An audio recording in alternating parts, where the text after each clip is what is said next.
both Maryland. Both MDVA. Yeah, MDVA Lucas mains.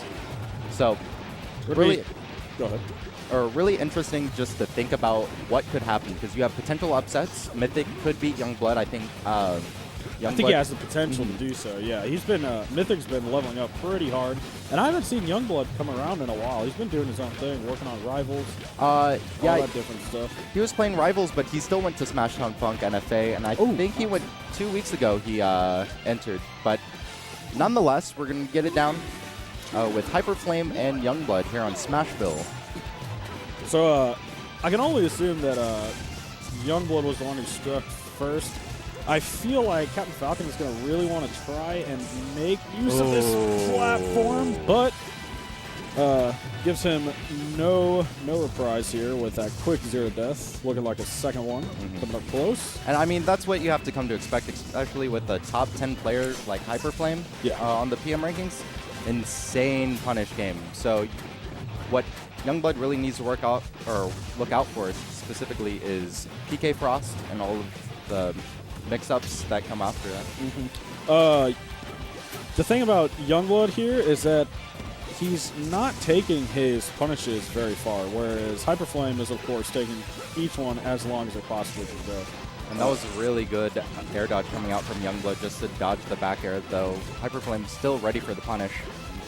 So we'll be going a little bit back to neutral here, although I suspect that might end soon. Nice crouch cancel, no follow-up. Ooh. All right, just a little too late on the dash attack just to recover the fallen punish, but... Little sloppy gameplay here. Oh, okay. Could have shut my face right there. Oh, great get-up attack just to beat out the recovery. Okay. Opportunity, and misses the knee, and misses a double jump, goes off of the SD. Yeah, and small flubs. But Youngblood's still doing pretty well mixing it up off the up throw instead of just going for straight knee or like nair up air just to continue the combo. Choosing the dash and then get the tech chase option. Yeah. Falcon is really going to want to like down throw tech chase Lucas pretty hard because Lucas's tech roll is not exactly the greatest. But doesn't really look like that's going to be an option here. Getting stuck in this combo. Oh. I don't know why HyperFlame didn't go for the back air. It actually looked like he could have gone for it, but he drifted forward back to stage just to get the fair onto platforms. Maybe he didn't believe in it. Oh, and the hard read just flubbed by the get-up attack. And one of the things that you really have to watch out for, and I think HyperFlame is definitely looking out for, is that one of the biggest options that Captain Falcon has out of shield is just immediately jumping, so he can just stuff it out with nair. Yeah, there's really not much Falcon's going to be able to do. He's either going to jump, roll, or wave dash out, all of which Lucas can cover with different things like nair, down air, another magnet. Falcon really doesn't want to stay in shield on this one, so you're going to want to abuse that amazing dash dance of yours. Only shield when necessary. And try and really evade this Lucas pressure because that's really the only way you're going to be able to make it out alive. And that's where you have to take on some advice that Lunchables really says, especially if you're going to be coming across like PK Frost immediately calling out with the knee. But one of the big ways just to deal with projectiles in general is that if you can't deal with it with an immediate tap and not getting the power shield or perfect shield, then what you need to do is just dash back and then keep trying again until you need to and then get a punish afterwards.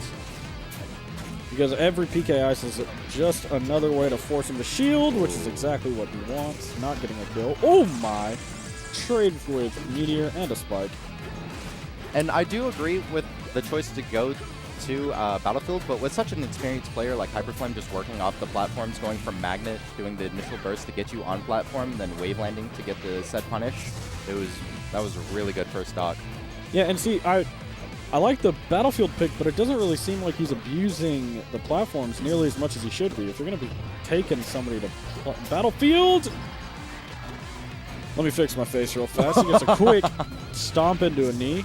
Now let's see if Youngblood can really abuse the platforms. Falcon notorious for great platform play. And it's super interesting to notice just how HyperFlame deals with this tech chase situations. It's not like how Mythic really does, the DFWs. DFW and Maryland Lucas player, he doesn't go straight out with a magnet. What he'll do is that he'll actually dash forward on top of your hurt box, wait until to see what you're going to do, and then release magnet rather than just being straight there. So a little bit more safe way. I like the hold down to try and get the tech, but the forward air comes on out. Ooh. And another thing that you just have to keep watching out for, especially since he has a landing hitbox on Nair. Really hard to just immediate crowd cancel. Yeah, and Youngblood is going for a lot of these just raw side Bs, really trying to like get these rapid boost callouts, trying to end this stock. Yeah. And it looks like it's more callouts than anything. It's not like he's really predicting. He's just trying to hit just the general area that HyperFlame's in.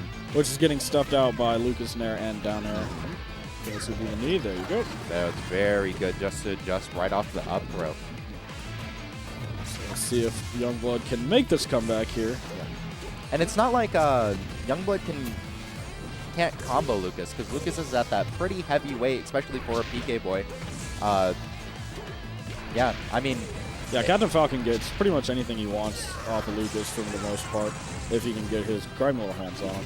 Unfortunately, it's not really working out for Youngblood too well. He's dash dancing around, moving all these platforms, trying to find a grab, but getting stuffed out by the magnet here, and these raw forward airs. Yeah, and it's just great mixture between making that wall from HyperFlame with just all of these hitboxes, because they come out pretty fast. Magnet coming out frame 3, if I'm correct. I believe it's longer than that. I think it's frame 5 or 6. I know Ness's is like frame 8 or something, so it's not nearly that crazy fast. I just know it's fast enough to stuff out all these good options. Ooh. And that's something that, yeah. Youngblood going for the drop zone knee. Didn't really get the DI for it. It was kind of crazy. Oh! We haven't unlocked all the characters on this Jigglypuff! All right. Okay. Oh, Saffron City Classic? And this is where you get your side event here, boys. Okay, let's go. Instead of actual bracket, see how he just deals with CPU. Yeah, I'd really like to see CPU Jigglypuff get these rests here. Oh. It's not 20XX. It's not the... CPU Jigglypuff really needs to get something going here. Going for the capsule on top of the skyscraper. I want to see this item game. Ooh. Oh, okay. no. Not what he wanted. He's smiling. He knows. Can CPU Jigglypuff make this out. work? There we go. Pizza pie. Flatten her out. Flatten her out with down air, pick her up, and then pizza pie